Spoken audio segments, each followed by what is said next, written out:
Previously on 천안 아저씨. 인사불성이 된 적이 있다면은 그게 내 주량이에요. 아니 술 부심이 아닌 문제가 아니야. 내가 아니, 나는 뭐 빼가를 2병 마신 적이 있는 아니 그런 문제가 아니라고. 맨날 하고 치는 거죠. 그다음부터는. 왜? 알코올의 흡수는 여러 가지 변수가 있고 흡수되는 공간이 다르고 흡수된 다음에 거치는 경로가 다르기 때문에 언제 어떻게 어떤 놈들이 합쳐져 가지고서 나의 뇌를 공격할지 알 수가 없으니까.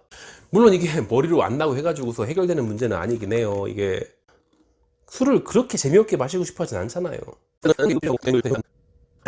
그리고 전에 얘기했던 거 음주운전에 내가 피해자야. 분명히 그 가해자가 술 냄새를 풀풀 풍기면서 내리는 걸 알거든. 경찰도 왔어. 수치도 높대. 근데 무죄라서 내가 형사합의금을 받을 수가 없어. 그래서 억울해하는 분들도 봐요. 저는 교통사고 피해자를 더 많이 보죠. 음주사고 가해자를 많이 보겠어요. 음주사고의 피해자를 많이 보겠어요. 정말 억울해하시는 분들도 있는데 이게 이상한 게 아니라니까. 술 마시고서 운전을 했어요, 분명히. 그 다음에 경찰도 와가지고서 재했어. 음주운전이 맞대. 근데 변호사를 잘 쓰면 돼요. 음주 전문으로. 그러면은 증거를 모아서 위드마크 계산을 좀 적용할 수도 있거든. 그럼 유능한 변호사는 그 증거를 모아서 위드마크 공식을 적용해서 경찰이 호흡 측정을 했을 때 그때는 분명히 혈중 알코올 농도가 높았지만 근데 사고를 냈던 그 당시는 시간 격차가 있으니까 사고를 냈을 당시에는 그렇게 많이 취하지 않았었다라는 걸 증빙하기도 해요. 그 계산 공식이 있으니까. 지금까지 계속 얘기했잖아요. 술을 마실 때 이 술이 올라갈 때 흡수되는 게 여기서 저기서 막 흡수되고 있다 보니까 합쳐지고 해서 계산이 좀 복잡하다고. 근데 핵심이 되는 것들은 소장을 거치는 거기 때문에 일반적으로는 술이 1시간에서 1시간 반 사이에 알코올 농도가 제일 높고 그 다음에 술을 계속 마신 게 아니라면 그 다음부터는 점점 떨어져요. 술을 안 마셔도 올라간다니까. 그래서 음주운전 하고 있을 때 그때 별로 많이 취하지 않았지만 그때까지는 분명히 알코올이 취하지 않았기 때문에 그래서 알코올 농도가 낮았었고 합법적인 상태에서 운전을 한 건데 근데 경찰이 와서 쟀을 때는 이게 점점 올라가다 보니까 넘긴 거죠. 0.03을. 그럴 수 있어요.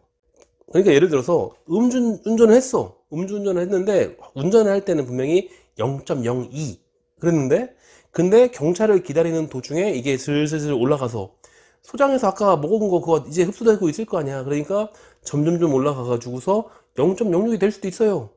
그럼 면허 정지. 그래서 그거를 변호사가 무슨 술을 언제 마지막으로 마셨는지 다 계산해 가지고 그 사람 체중이 정확히 얼마였었는지 전부 다 계산한 다음에 그래서 이 사람이 사고를 냈을 그 당시에는 0.0이었다라는 것들을 입증하고 그거를 판사가 오케이 해요. 그럴 수 있으니까. 그래서 이것도 연결되는 거예요. 지난번에 영상 중에서 그 개인합의라는 게 있다고 했죠. 현장에서 없는 일로 해주겠다고 해가지고서 합법적으로 현찰박치기로 개인합의하는 경우가 있다고. 근데 그게 잘 안 된다고 했잖아.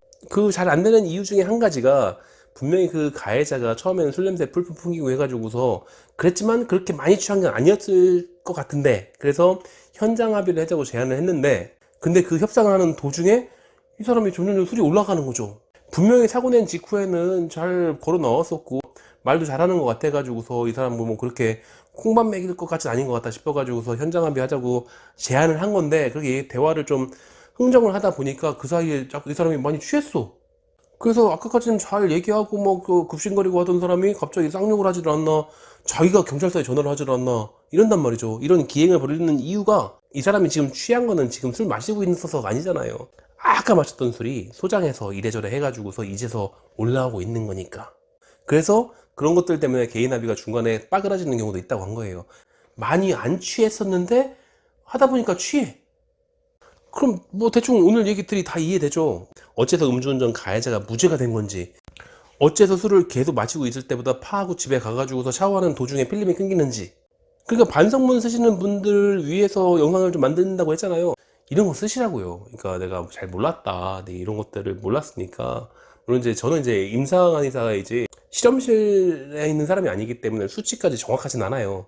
그런 거 하는 양반들은 이제 한의대 병력실에 있는 거고 이런 거 하나하나 배울 때마다 그런 것들에 대해서 뉘우치고 하는 것들을 감상문에 써요. 그 반성문에.